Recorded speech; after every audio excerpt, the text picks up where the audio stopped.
Okay. Am I on? Anton, am I on? Yes? I think I'm on. Yeah, I'm on. Okay. I said in my last talk about my writer's workshop that I didn't see how you could learn to be a poet, but I got out my modern poetry and I started reading things to text that I thought, were just like diary entries that would be of no interest to anybody but me. And he said, no, they're good poems. And Tech knows, and he would be the first to tell me that they stank if they did. So, yeah, you might get some.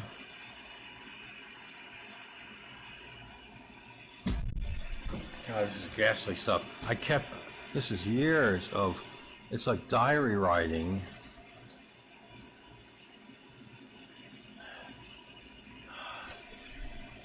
And it tells you what's going on. I mean, I was writing about all these killings that we would have, everything that happened that interested me. Yeah, why Trump will win. What does this one say?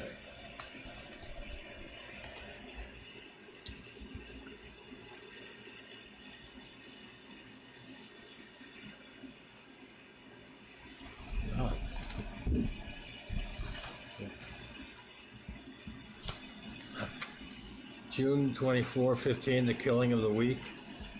God, that was 50.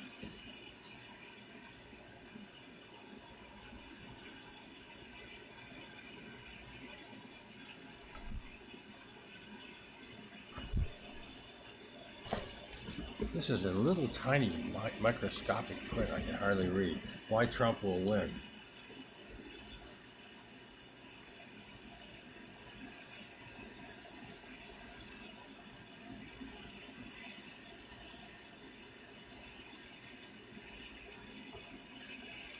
I can hardly read this. It's so tiny.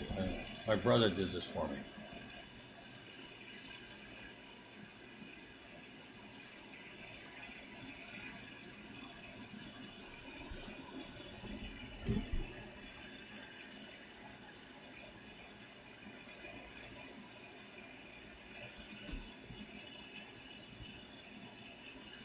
No, I can't read it. All right. Yeah, so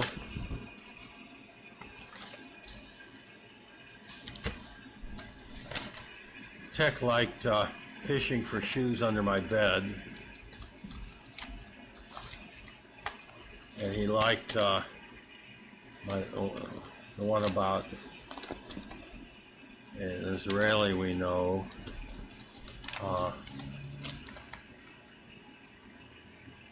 Oh, this is nice. Yeah, so I'm going to read. Oh, yeah. I'm going to read some of these to you. And they might give you some ideas. You might get started and do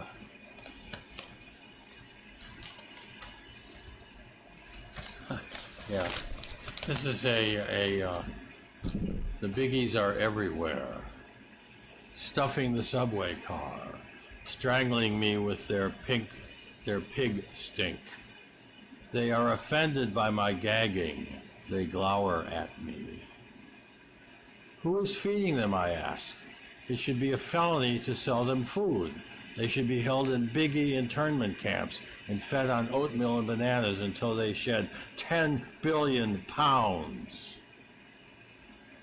Stuffing the subway, strangling me with their pig stink. That's right.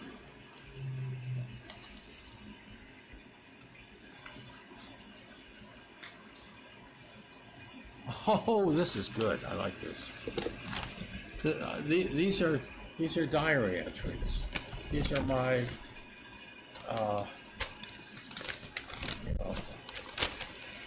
spontaneous reactions to actual experiences. So, I guess that this is a new this could be a new school of poetry. And it's certainly better than anything that John Ashbery wrote. You remember him? Well, in 2 years you won't. A hot tip. I get a very hot tip, which could be worth a lot of money. I'm sitting in the Starbucks. I'm sitting in the Starbucks on the corner of Crosby and Prince, next to three guys who look like they just crawled out from beneath a manhole cover. One is about 4 feet tall, a talking worm. The little crumb is gloating over a major score at a vintage comic book store. Hundreds of stolen Batmans. It seems the store has no security. Hey, I could steal some comics myself. Maybe give them to my little brother, Randy. Now, this actually happened. I mean, these guys are allowing me to overhear this. I like this.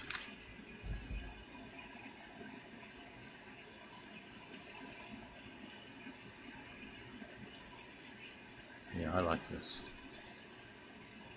My maternal grandfather was a character. I showed you the photograph in one of my earlier YouTubes of my paternal grandfather, who looked like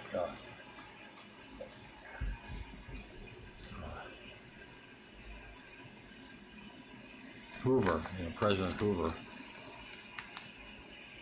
And here's my father, his son, who was a dashing lieutenant commander, second command of the U.S. Murphy, sunk off the coast of New Jersey by the American tanker.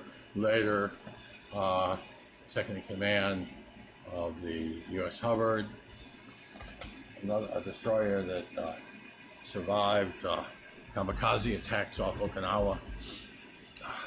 All right, that's my paternal grandfather. My maternal grandfather was a tragic figure. I have a great poem about him that I'll find for you. He had a wooden leg that he lost a leg working for the railroad. So what a contrast. Grew up in wealth, going to a private school, and ends up with a wooden leg. Okay. Halloween 1900. This is about my maternal grandfather.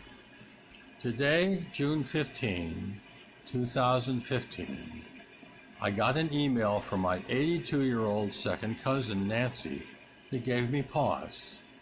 I think it shows how America has lost its soul.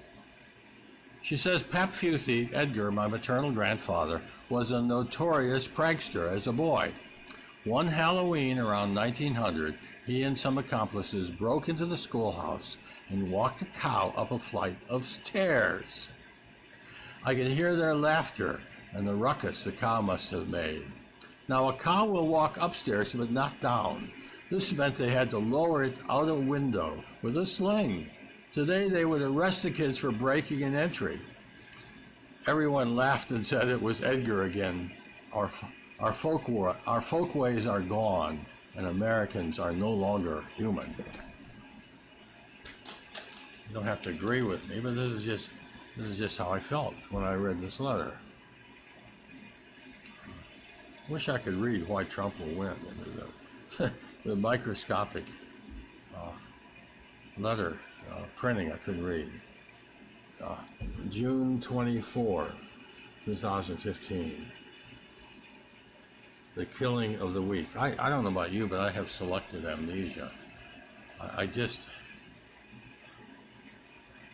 Tech was telling me about some girl that I met that was insane, and the crazy things she did. I can't remember a thing about her. Couldn't have been 3 years ago. June 24, 2015, the killing of the week. 2 dead, 7 injured in a movie in L.A. 3 years after Batman, 12 dead, 59 injured. This week, the guy's rifle jammed. My gay waiter friend at La Durée stopped to express his concern. He said it was unfortunate. I'm sure everyone regrets what happened. Our leaders will bemoan it as they did last week when 6 servicemen died. When will the people find me? I am the only one who will explain things and do what has to be done. We know as an absolute certainty that one of the tens of thousands of insane people at large in this country will spray us with bullets again, probably soon. I will intern them ASAP. What about the Constitution? It won't do you any good with a hole in your head.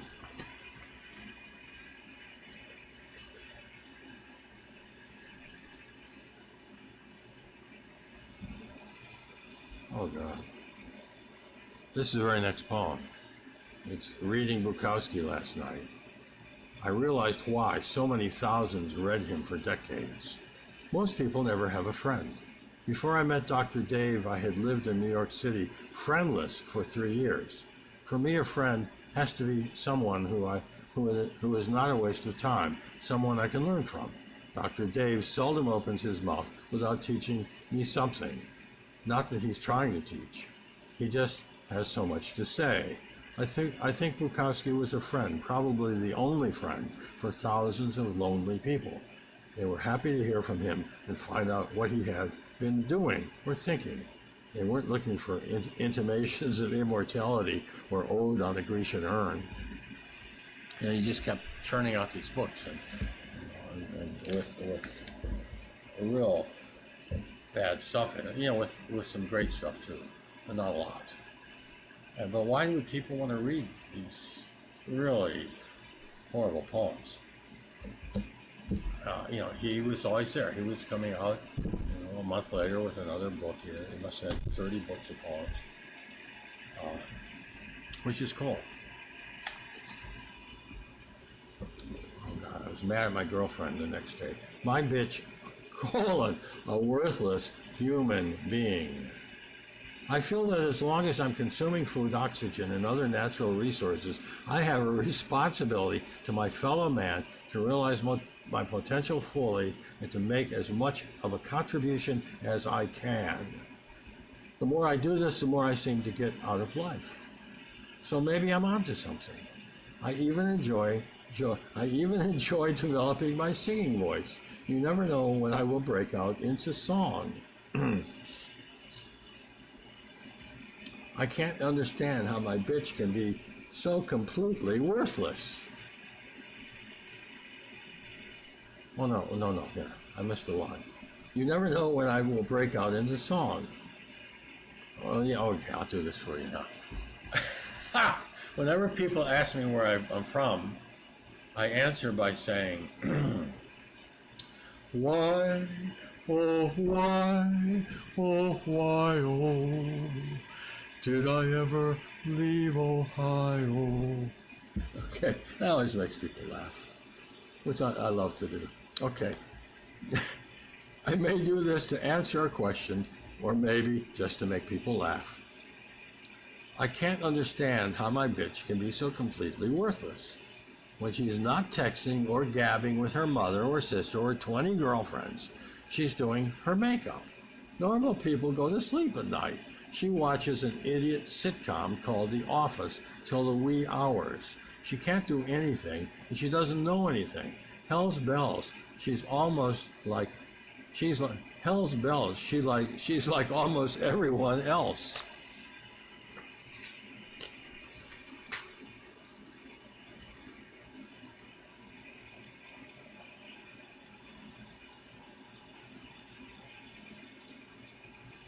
Well, this is funny. A young man in a taqueria celebrating his 34th birthday. I wonder why his hair is gray.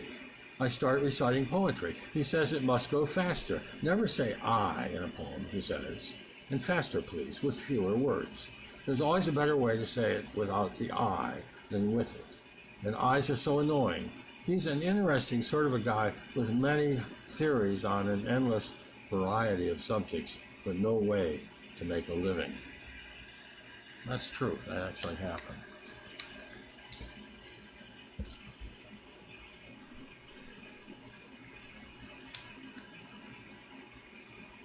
I don't even know what this is in this poem. I'll just start reading it. It's called Help for Idiots. If I'm the only one who understands something, and I'm a poet, don't I have a moral obligation to explain it to Zombie Nation, aka the American people? The first thing you need to understand is that if you are born an idiot, you are fucked, and no amount of remediation will unfuck you. Hundreds of millions of idiots have graduated from high school, which I call low school, only to die penniless paupers. No, you can't help idiots. If only we could unborn them. Wow.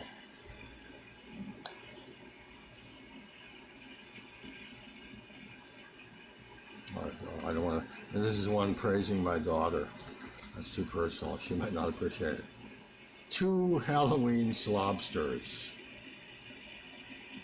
Almost perfectly round tubsters in black and orange t-shirts sat across from me gabbing. How dare they so venture in bald-faced obesity? Halloween not for months. They inflict us thus sorely. Impudent chubsters. They know what they're doing, as if in recompense for what they have suffered from much overeating.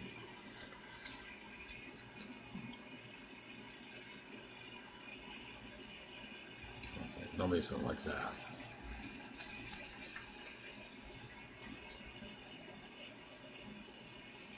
Oh, this is interesting. My poetry is many things. You must remember. You must know I don't remember what the poem says. So just like you, I'm reading it for the first time. My poetry is many things. It's an inventory of philosophical, sociological, historical, and scientific conclusions. It's the most thorough and profound psychic exposition since Rousseau. It's an autobiography from the age of 1. It's an aesthetic call to arms and manifesto. It's a lot of fun. I guess that's for other people to decide.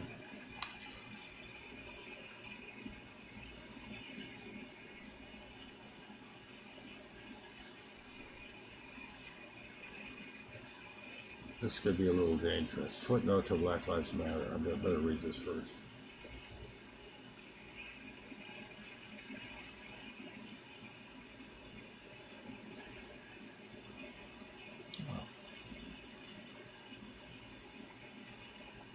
No, I'd be bored.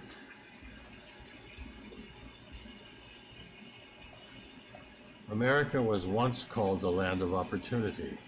No taxes, no wars, most people farmers, land at $2 an acre. If you didn't have the $2, you could go out west and squat till you owned the land by adverse possession. My maternal ancestors, the Futhies, were dairymen in County Antrim's near Belfast, on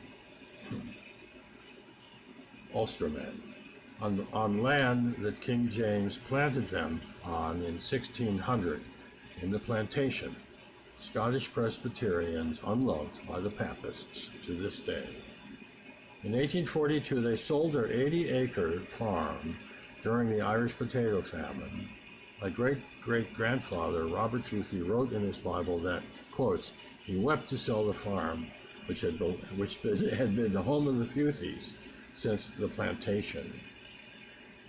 He and his wife and 6 children emigrated to Pulteney's Bottom, Ohio, on the Ohio River, and bought 220 acres and a dairy herd of black and white Holstein cattle, all for cash money.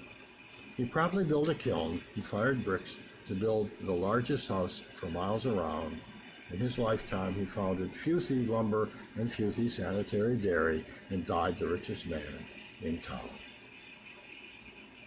My blood tells me he brought money into Ohio that the Futhis had saved as dairymen in Scotland. It's 2015, and I find myself in the land of nincompoopas Americanus, penniless paupers who spend their money on tennis shoes. I think that's pretty good. I like that.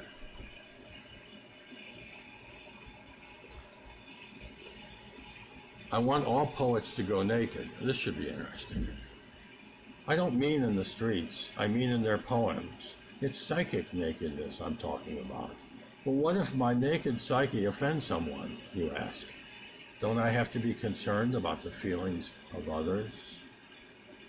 The answer to this question is, fuck no. We have to write poetry. If you want to write poetry, then A, be a poet, and B, give us what you got. Maybe that's a little too outre.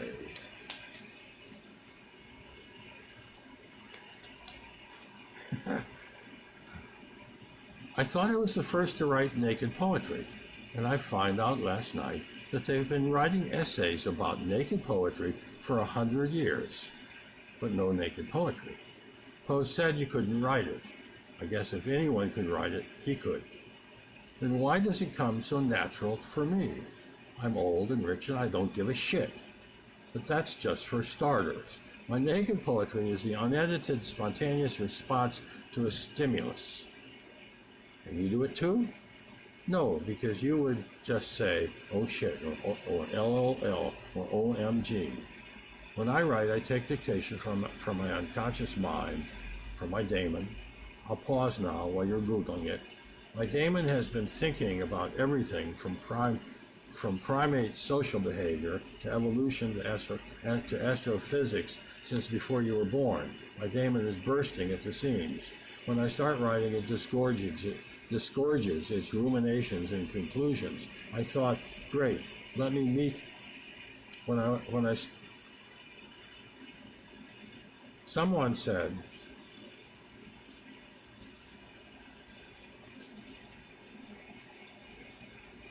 writing a poem is easy. All you have to do is express yourself. Great, I thought. Let me meet this interesting person. I found words on a page, but there was no one there. The truth, dear friends, is that you have to be a poet to write poetry.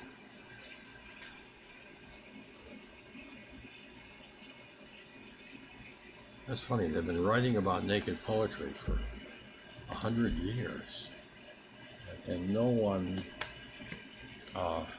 has attempted it. I guess another example of naked poetry would be Tender Buttons by Gertrude Stein. I love Gertrude Stein. I hate Tender Buttons. I don't hate it. I think it's ludicrous. It's her nonsense poetry, total nonsense.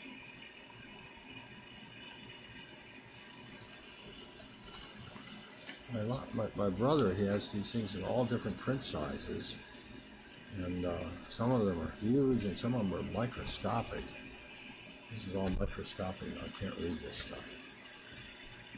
I'll have to buy a microscope if he doesn't have this in big print somewhere. But you never know what's going to happen when you download me. Oh God, here's an Extrema. I told you about meeting this poor young woman, 20 or so. Her ambition, her dream was to be a whore. I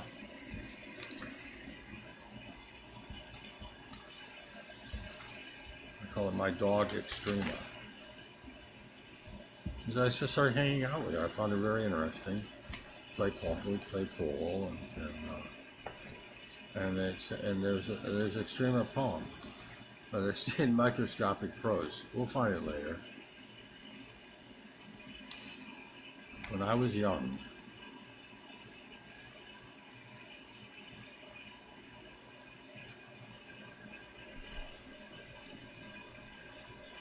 well, this is an interesting autobiographical note. I don't know how good it is, whether it has any merit of any kind, but it makes me want to cry because it takes me back, God, to my life. I'm now living my afterlife. When I was young, I remember buying a flashy blue suit. Not navy blue, no pinstripes, shamelessly bright blue. How would I mix the paint for this blue with my oils today? I'd use Old Holland French ultramarine and lighten it a few shades with flake white. This suit of mine was shiny as satin and absolutely inappropriate for a young trial lawyer. So what was I doing in it? My spiritual and artistic mother, Gertrude Stein, would say he didn't know that he knew what he was doing. I'm sure it had to do with girls. I liked girls. It was my weakness. A redhead from heaven above walked into the law library, returning an armload of books. I met her just inside the door, took her books, and walked with her to a table. By the time we sat down, we were already in love.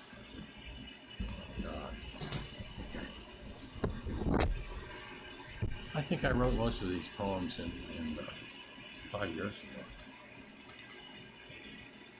Now this poem goes back 60 years. I don't know what it's doing in here. I'm talking about her red hair. Okay, I'm talking about this. Did I say that she was a redhead? I think I did. See, I'm in my dotage. I'm gradually trending into my dotage, sinking into my dotage. This goes back 60 years to the farm. Lovesick, not a cloud in the sky, and the ripe corn's in. A bird singing songs from atop of the bin. I see her red hair and her laughing blue eyes. Every breeze is in love, and I wish I could die. Oh God, lovesick. So I liked redheads even then.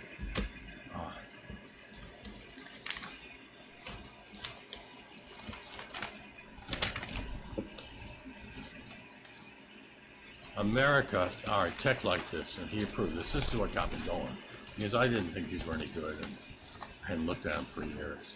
But Tech likes them all. I mean, Tech's very picky, believe me. I mean, he doesn't like everything. America is a plastic Christmas tree. Aristotle said commerce corrupts. Hell, that's all we have here. A culture of commerce. Everything's for sale.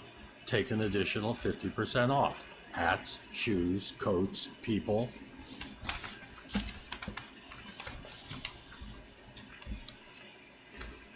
This will be my last poem.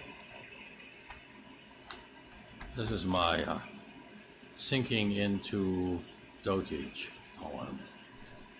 Fishing for shoes under my bed. It occurred to me that I was always wearing the same shoes. This morning, I began searching for shoes in earnest. I found a few unmatched singles, got a broom, and began sweeping out shoes with a broom handle. What a trove emerged! Shoes I had never worn, and shoes worn down at the heels. A few I could not recognize. Blue, red, shiny black patent leather, blue suede Gucci loafers, crocodiles from the Amazon, Donald Pliner haute couture, Ralph Lauren boots handmade in Italy. Ah, the luxury of it. Am I not the shit? Am I not the cat's ass, I thought? If only I could find a matching pair.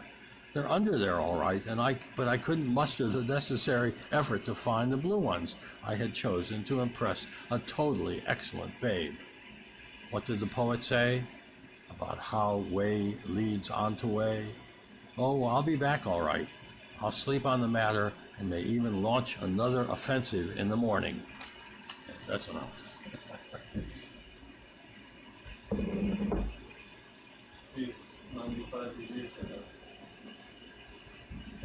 Tech says it's 95 degrees. Man. And you think these bastards are still making us eat on terraces? Everybody's mad. Tech's mad. I'm mad. I don't know anybody who isn't mad. But you can write me in November 3rd, and I will bring this lockdown to a slamming shut.